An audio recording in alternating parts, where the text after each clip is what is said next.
Welcome to the Rim Break Rodeo. We hope this video helps. In this video, I will explain how to erase things from photos.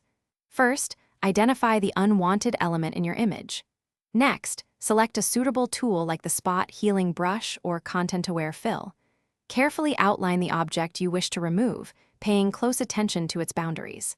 Then, apply the tool and observe the transformation. You'll be amazed at how easily you can achieve a clean, professional-looking photograph in just a few simple steps.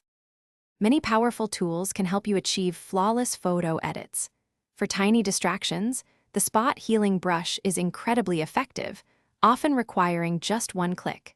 When dealing with larger objects, content-aware fill intelligently analyzes the surrounding pixels to seamlessly replace the removed area.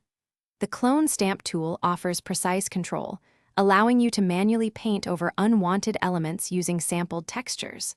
Finally, the patch tool provides a flexible way to blend selected regions. Let's walk through the process. Always begin by duplicating your image layer. This safeguards your original work. Zoom in significantly, perhaps 200% or more, to ensure maximum precision during selection.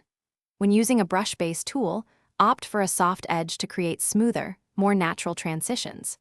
After the initial removal, take time to refine any remaining edges and carefully blend colors to achieve a truly undetectable and professional finish.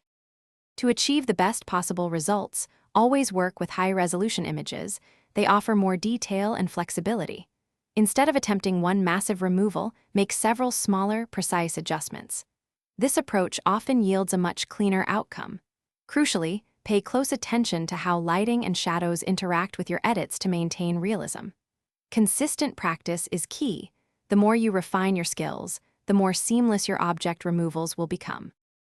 Thanks for watching. Consider subscribing if we helped you.